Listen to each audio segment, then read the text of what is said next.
এক সিদ্ধান্তেই FIFA president Gianni ইনফান্তিনিওর ভবিষ্যৎ নিয়ে টানাটানি শুরু হয়ে যায়। আন্তর্জাতিক ফুটবলের নিয়ন্ত্রক সংস্থার প্রধানের দায়িত্বে একক আধিপত্য ছেদ পড়েছে। চতুর্থবারের মতো সভাপতি হওয়ার জন্য স্বপ্ন বুনছিলেন ইনফান্তিনিও, তখনই এক ভুল করে বসলেন তিনি। বিশ্বকাপ সহ ফিফার বড় বড় টুর্নামেন্টগুলোর অংশীদারিত্ব বেসরকারি বিনিয়োগকারীর কাছে বিক্রি করার সিদ্ধান্ত নেন সভাপতি। এই পরিকল্পনা বাস্তবায়নের জন্য ফিফার সহযোগী দেশগুলোর সমর্থন জোগাতে থাকেন তিনি। তবে বেঁকে বসেন উয়েফা প্রেসিডেন্ট আলেকজান্ডার সেফেরিন।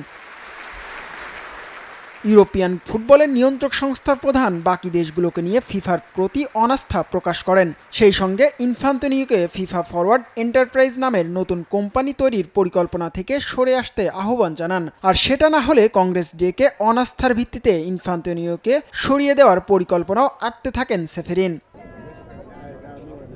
এই আলোচনার মাঝে প্রশ্ন উঠেছিল, ৫৬ বছর বয়সী ফিফা সভাপতি যদি পদ হারান তাহলে নতুন দায়িত্ব নেবেন কে? এই প্রশ্নের উত্তর মিলিয়ে রেখেছিল ইউরোপিয়ান ফুটবলের নিয়ন্ত্রক সংস্থাটি।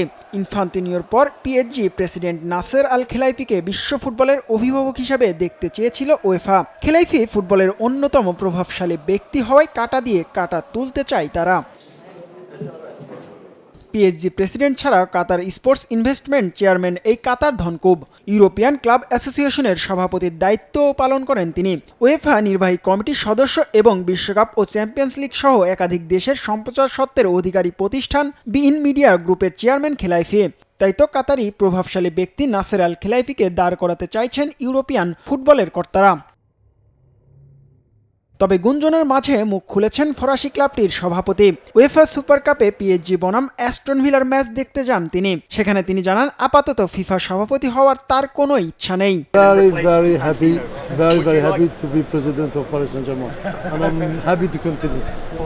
মরক্কোয় ২০২৭ সালের মার্চে ফিফা কংগ্রেসে সভাপতি নির্বাচন অনুষ্ঠিত হবে। ইনফান্তিনিওর বিরুদ্ধে নির্বাচনে লড়তে চাইলে চলতি বছরের ১৮ নভেম্বরের মধ্যে নাম জমা দিতে হবে।